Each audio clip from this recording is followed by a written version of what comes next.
right, well, good morning. I first want to start off by reminding the citizens of Louisiana that as you travel around the state, you will see the flags of all state buildings at half-mast in honor of those lives that were lost in this horrific act of violence.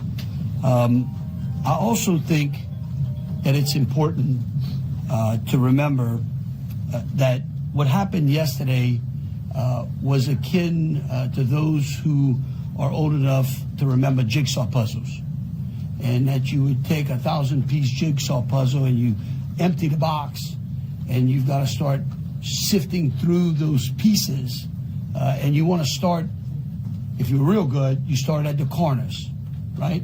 Try to put your corners together.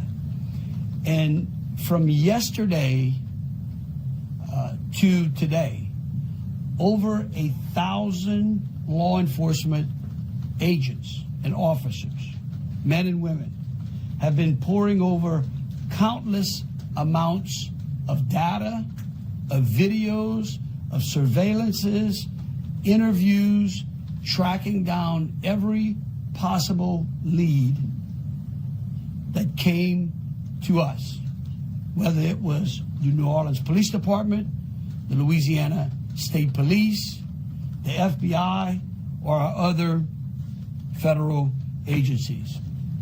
Also yesterday, I issued an emergency declaration.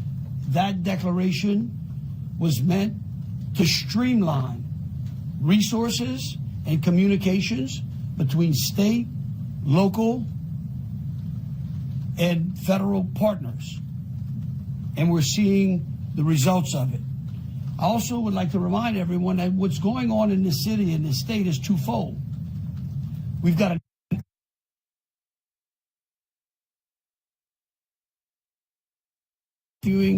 secure the city in preparation for 3 o'clock kickoff time for the Sugar Bowl. With that, I would also remind the Louisiana National Guard, which was part of that emergency declaration, which allowed us to put an entire MP company on the ground. Those become force multipliers, is what we call that in law enforcement and the military. That helps to add to the resources that we have.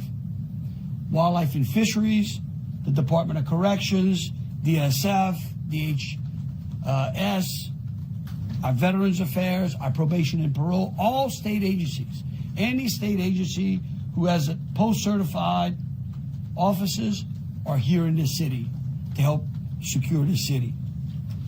And so with that, I would like to turn it over to Christopher Rea, who is the Deputy Assistant Director of the FBI's Counter Terrorism Division. Chris? Thank you, Governor Landry.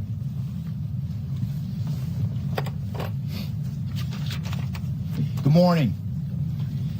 I am FBI Deputy Assistant Director Christopher Rea. I'm from our Counterterrorism Division at headquarters. I'm also joined by Assistant Special Agent in Charge Alethea Duncan from our New Orleans office, who you heard from yesterday. I'm here to discuss not only the latest investigative information we have here in New Orleans, but I'll also let you know about other investigative activities outside of the state. I first, and most importantly, want to send our deepest condolences to the victims of this horrific attack and their loved ones. 14 innocent victims were killed in this senseless attack, and at least 35 are injured. We cannot ease the grief people in this community and across the nation are feeling at this time, but rest assured, we stand with you and in support of you. All the resources, and I'm going to go into that a little bit later, all the resources of the FBI are being focused on tracking down every piece of evidence, every lead, every interview, every potential lead we've got. While I won't be able to answer all your questions today, my goal is to be as forthcoming as possible with you on what we've uncovered so far. First and foremost, let me be very clear about this point. This was an act of terrorism. It was premeditated and an evil act. This was obviously a critical incident, and with that, lots of information and tips come pouring in from law enforcement, first responders, and the public. We have been aggressively running down these tips and information. As you all know, that takes time, and we will continue to do so until every lead has been followed through on. This investigation is only a little more than 24 hours old. So I ask you to keep in mind that as I go through some of the specifics later.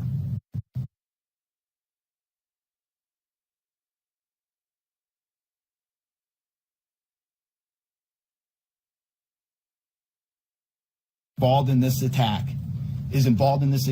except for Shamsa Din Jabbar, the subject you've already been briefed on.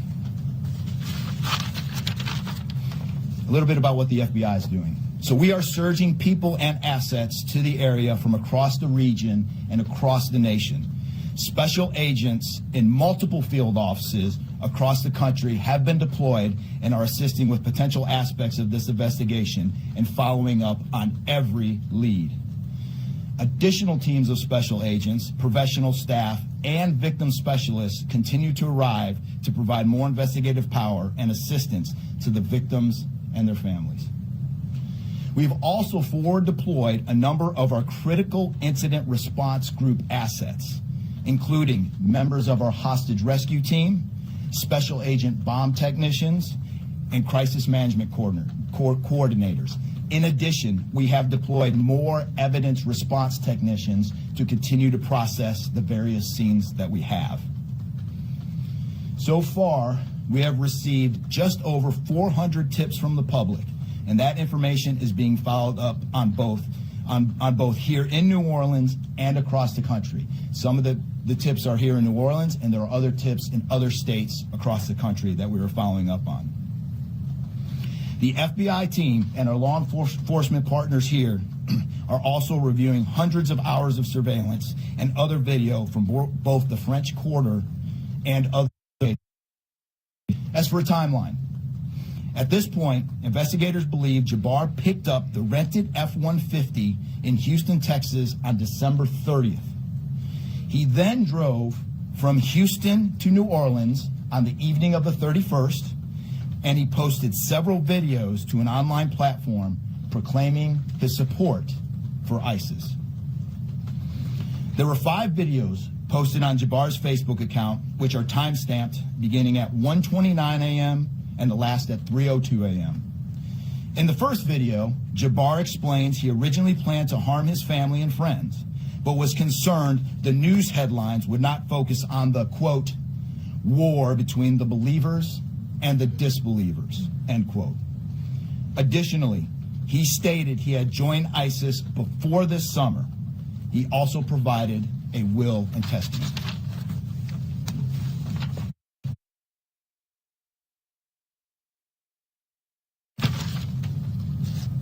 FBI, we have a couple different scenes at the location. We have released the scene.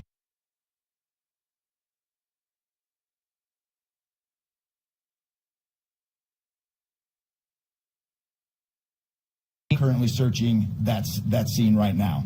FBI and ATF agents have secured that house, and that location is being searched for potential evidence. On New Year's morning, Jabbar opened fire after ramming through a blocked-off area of Bourbon Street, used his truck as a weapon to run over the victims. Teams of specially trained victim specialists, again, as I said, are on the ground here in New Orleans, assisting survivors of the attack and loved ones of the deceased. We do not believe the public is in any danger around any of these locations. 3 phones linked to Jabbar have been recovered, and digital media exploitation is a priority to see what is on the device and any other potential leads. Additionally, we have recovered 2 laptops and are currently reviewing them for any potential leads. Those laptops were recovered at the Mandeville address. Evidence technicians will also be going over the F-150 truck Jabbar was driving. As you know, we recovered an ISIS flag from the back of the vehicle. Jabbar declared his support for the terrorist group on social media, as I stated before, as he made his way to New Orleans. FBI bomb technicians also recovered 2 IEDs in coolers, one from the cross-section of Bourbon and Orleans Street, and the second at an intersection approximately 2 blocks away. There were multiple reports of other devices. Those reports turned out to be misinformation or not actual functioning devices. Those